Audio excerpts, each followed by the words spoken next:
So with the kids we work with a group of kids. We have a squad called the Climbing Development Squad. These are kids, they're selected. Well, they put themselves forward and then we select the ones who we feel are going to benefit most from them. And we do a lot of work with them on how to perform well. And in trying to perform well physically and perform well psychologically and perform well technically.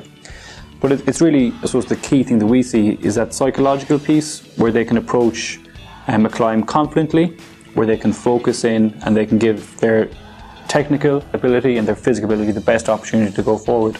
Just starting off, I was very scared climbing, and I used to have like a big fear of heights, but now since I've been climbing, I have no fear in heights anymore. Well, I feel really happy and I sort of feel free because climbing's one of those sports where you're not repeating the same thing over and over again. While you might be doing the same moves, you're applying them in different ways, and it's just a really great feeling when you finally get something after doing it for 3 or 4 months, which is, which can be pretty annoying at times, but it's great once you feel it, once you finish it. I think the best of climbing is coming down and then looking up at what you've actually accomplished, because before you're like, oh my god, this is going to be so easy, but once you try it, you're like, this is way too hard, I can't do this. So it's the best feeling to actually do it and feel good about it. I think looking up at I've always liked looking up at the climb I'm about to do and kind of just mapping it out and seeing what exactly I'm going to do, and then some parts just leave it and try to do it on my own. I just like looking up at the climbs that I'm just about to do. It's my favourite part.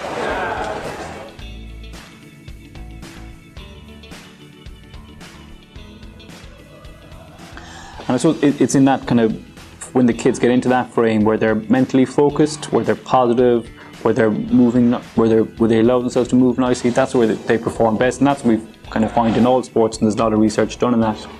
But then coming out of that, we see once the kids start to learn to tap into that sort of mindset, that kind of physical frame, mental frame, that they start to transfer that into school. And we hear that from parents that, all of a sudden, a kid who was struggling in school with concentration, would multiply themselves from having spent some time climbing and learned this in climbing, that they're now doing better in school.